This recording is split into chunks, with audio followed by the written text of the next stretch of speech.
कांग्रेस के शहजादे का कहना है कि उनकी सरकार आई तो कौन कितना कमाता है, किसके पास कितनी प्रॉपर्टी है, किसके पास कितना धन है, किसके पास कितने मकान है, उसकी जांच कराएंगे। इतना ही नहीं, वो आगे कहते हैं कि ये जो संपत्ति है उनको सरकार अपने कब्जे में लेकर उसको सबको बांट देगी, ये कहते हैं। ये मैनिफेस्टो उनका कह रहा है। भाइयों बहनों, आप सोचिए, हमारी माताओं बहनों के पास सोना होता है। ये सोना अवसरों पर सिर्फ शरीर पर पहन करके प्रभाव पैदा करने के लिए नहीं होता है। हमारे देश में माताओं बहनों के पास जो सोना होता है, कितना ही कम क्यों न हो, वो स्त्री धन होता है, पवित्र माना जाता है, कानून भी उसकी रक्षा करता है। अब इनकी नजर कानून बदलकर हमारी माताओं बहनों की संपत्ति छीनने का भी खेल खेला जा रहा है। उनका मंगलसूत्र, उस पर उन लोगों की नजर है। माताओं बहनों का सोना चुराने का इरादा। और पहले जब उनकी सरकार थी, उन्होंने कहा था कि देश की संपत्ति पर पहला अधिकार मुसलमानों का है। इसका मतलब ये संपत्ति इकट्ठी करके किसको बांटेंगे? जिनके ज्यादा बच्चे हैं उनको बांटेंगे। घुसपैठियों को बांटेंगे। क्या आपकी मेहनत की कमाई का पैसा घुसपैठियों को दिया जाएगा? आपको मंजूर है ये कांग्रेस का मैनिफेस्टो कह रहा है। कांग्रेस के घोषणा पत्र को लेकर विवाद छिड़ गया है। प्रधानमंत्री नरेंद्र मोदी ने राजस्थान की चुनावी सभा में कांग्रेस के घोषणा पत्र पर सवाल उठाते हुए आरोप लगाया है कि कांग्रेस संपत्ति बेच देगी, महिलाओं का मंगलसूत्र बेच देगी। और जैसे ही यह आरोप लगा, उसके बाद चुनावी माहौल गर्म हो उठा। पहले चरण के चुनाव में जितना ठंडा माहौल था, दूसरे चरण के चुनाव से पहले तमाम इस तरह के शब्द इस वक्त लोगों के जहन में घूमने लगे हैं और कहीं ना कहीं असल मुद्दे से लोग भटकने लगे हैं। आइए पहले आपको इस विवाद के बारे में पूरी जानकारी दे देते हैं। देश में इस वक्त लोकसभा चुनाव का माहौल है। तमाम पार्टियां अपने उम्मीदवारों के पक्ष में प्रचार अभियान में जुट चुकी हैं। इसी प्रचार में बीते दिन प्रधानमंत्री नरेंद्र मोदी के एक बयान ने सियासी पारा गर्म कर दिया है। पीएम ने कांग्रेस के घोषणा पत्र में किए गए कुछ वादों को लेकर सवाल किया है।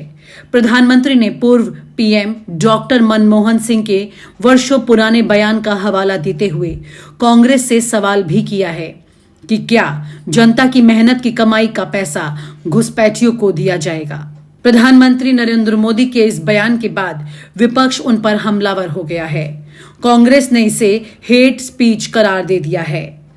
पार्टी के महासचिव जयराम रमेश ने कहा है कि कांग्रेस के घोषणा पत्र में किसी से कुछ लेकर बांटने की बात नहीं कही गई है। आइए जानते हैं कि आखिर प्रधानमंत्री नरेंद्र मोदी ने कांग्रेस के घोषणा पत्र को लेकर क्या बयान दिया है। पीएम मोदी ने कांग्रेस के घोषणा पत्र के किन बिंदुओं पर सवाल उठाया, आखिर किस आधार पर आरोप लगाया कि कांग्रेस संपत्ति बेच देगी, मंगलसूत्र बेच देगी। पीएम मोदी के बयान पर कांग्रेस ने क्या प्रतिक्रिया दी है, ये सवाल उठ रहे हैं। प्रधानमंत्री नरेंद्र मोदी ने अपने चुनावी अभियान के तहत रविवार को राजस्थान का दौरा किया। ये बांसवाड़ा में रैली को संबोधित करते हुए पीएम ने अपने भाषण में कहा, कांग्रेस ने अपने घोषणा पत्र में कहा है, यदि देश में कांग्रेस की सरकार बनेगी तो हर एक की पार्टी का सर्वे किया जाएगा। हमारी मां बहनों के पास सोना कितना है उसकी जांच की जाएगी, उसका हिसाब लगाया जाएगा। हमारे आदिवासी परिवारों में चांदी होती है, उसका भी हिसाब लगाया जाएगा। सरकारी मुलाजिमों के पास कितनी जगह है, पैसे कहाँ हैं, नौकरी कहाँ है, उसकी भी जांच की जाएगी। पीएम ने आगे बढ़कर ये कहा, ये जो बहनों का सोना है और जो संपत्ति है, ये सबको समान रूप से बांट दी जाएगी। क्या आपको मंजूर है? मेहनत करके कमाई हुई आपकी संपत्ति को सरकार को ऐंठने का अधिकार है क्या? क्या उस संपत्ति को माताओं बहनों की जिंदगी में सोना सिर्फ शो करने के लिए नहीं होता है, ये उसके स्वाभिमान से जुड़ा होता है। उसका मंगलसूत्र एक सोने की कीमत का मुद्दा नहीं है, वो उसके सपनों से जुड़ा हुआ मुद्दा है। अपने घोषणा पत्र में तुमने उससे छीनने की बात कर रहे हो। गोल्ड ले लेंगे, सबको बांट देंगे। और पहले जब उनकी सरकार थी तब उन्होंने कहा था कि देश की संपत्ति पर पहला अधिकार मुसलमानों का है। इसका मतलब ये संपत्ति इकट्ठी करके किसको बांटेंगे? जिनके ज्यादा बच्चे हैं उनको बांटेंगे, घुसपैठियों को बांटेंगे। प्रधानमंत्री नरेंद्र मोदी ने कहा कि आपकी मेहनत की कमाई का पैसा घुसपैठियों को दे दिया जाएगा। आपको ये मंजूर है क्या? ये कांग्रेस का घोषणा पत्र कह रहा है कि वो माताओं बहनों के सोने का हिसाब करेंगे, उसकी जब्ती करेंगे, जानकारी लेंगे और फिर संपत्ति को बांट देंगे।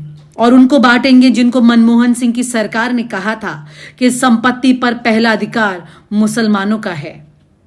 दरअसल 5 अप्रैल को लोकसभा चुनाव के लिए कांग्रेस ने अपना घोषणा पत्र जारी किया था। कांग्रेस ने अपने घोषणा पत्र को न्याय पत्र नाम से जारी किया था।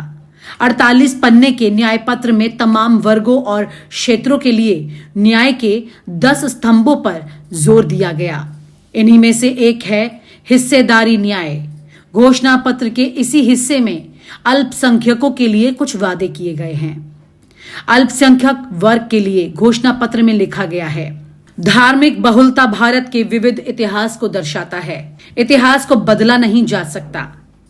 भारत में रहने वाले सभी लोग और भारत में पैदा हुए सभी बच्चे समान रूप से मानवाधिकारों के हकदार हैं, जिसमें कि अपने धर्म का पालन करने का अधिकार भी शामिल है। बहुलतावाद और विविधता भारत की प्रकृति के मूल में है और हमारे संविधान की प्रस्तावना में निहित है। भारत के इतिहास और लोकतांत्रिक परंपराओं को समझते हुए कांग्रेस का मानना है कि तानाशाही या बहुसंख्यकवाद के लिए देश में कोई जगह नहीं है। कांग्रेस के न्याय पत्र में आगे लिखा है, भाषीय और धार्मिक अल्पसंख्यकों को भारत के किसी अन्य नागरिक की तरह ही मानव और नागरिक अधिकार प्राप्त हैं। कांग्रेस भारत में अल्पसंख्यकों के अधिकार को बनाए रखने और उनकी रक्षा करने के लिए प्रतिबद्ध है। इसके बाद कांग्रेस के घोषणा पत्र में 9 अलग अलग बिंदुओं में अल्पसंख्यकों को किए वादों का जिक्र है। ये बिंदु हैं, कांग्रेस भारत के संविधान के अनुच्छेद 15, 16, 25, 28, 29 और 30 के तहत अल्पसंख्यकों को मिलने वाले मौलिक अधिकारों का आदर करेगी और उन्हें बरकरार रखेगी। कांग्रेस भारत के संविधान के अनुच्छेद 15, 16, 29 और 30 के तहत भाषा की दृष्टि से अल्पसंख्यकों को मिलने वाले मौलिक अधिकारों का आदर करेगी और उन्हें बरकरार रखेगी। कांग्रेस अल्पसंख्यक वर्ग के छात्रों और युवाओं को शिक्षा, रोजगार, व्यवसाय, सेवाओं, खेल और अन्य क्षेत्रों में बढ़ते अवसरों को पूरी तरह से लाभ उठाने के लिए प्रोत्साहित करेगी और सहायता देगी। कांग्रेस विदेश में अध्ययन के लिए मौलाना आजाद छात्रवृत्ति को फिर से लागू करेगी और छात्रवृत्ति की संख्या बढ़ाएगी। अल्पसंख्यक अपने मानवीय और नागरिक अधिकारों का इस्तेमाल कर सके, इसके लिए उनका आर्थिक सशक्तिकरण आवश्यक है। कांग्रेस आसान ऋण प्रदान करने की नीति बनाएगी। कांग्रेस सुनिश्चित करेगी कि अल्पसंख्यकों को शिक्षा, स्वास्थ्य, देखभाल, सरकारी नौकरी, निर्माण, अनुबंध, कौशल विकास, खेल और सांस्कृतिक गतिविधियों में बिना किसी भेदभाव के उचित अवसर मिले। कांग्रेस ये सुनिश्चित करेगी कि प्रत्येक नागरिक की तरह अल्पसंख्यकों को भी पोशाक, खानपान, भाषा और व्यक्तिगत कानून की स्वतंत्रता मिले।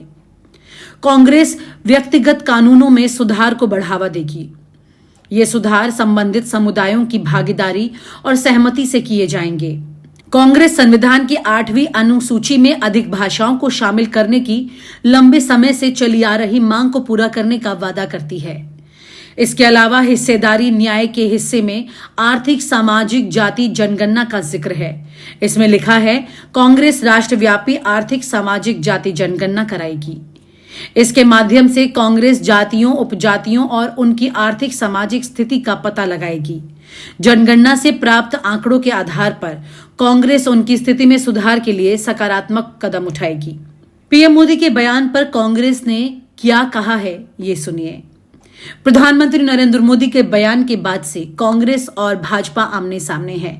इस बात पर कांग्रेस नेता राहुल गांधी ने कहा है कि भाजपा और पीएम नरेंद्र मोदी भारत की जनता को असल मुद्दों से भटकाने का काम कर रहे हैं। वहीं कांग्रेस महासचिव जयराम रमेश ने एक बयान में कहा है कि कांग्रेस के घोषणा पत्र में आर्थिक असमानताओं के मुद्दे पर प्रकाश डाला गया है। पार्टी ने यह भी कहा है कि इसमें किसी से भी कुछ भी लेकर बांटने की बात नहीं कही गई है। व्यापक सामाजिक, आर्थिक, जाति जनगणना का समर्थन किया गया है। पार्टी के मीडिया एवं प्रचार विभाग के अध्यक्ष पवन खेड़ा ने कहा, प्रधानमंत्री को चुनौती है कि हमारे घोषणा पत्र में कहीं भी हिंदू मुसलमान लिखा हो तो दिखा दे। हमने तो युवाओं, महिलाओं, किसानों, आदिवासियों, मध्यम वर्गीयों और श्रमिकों के न्याय की बात की है।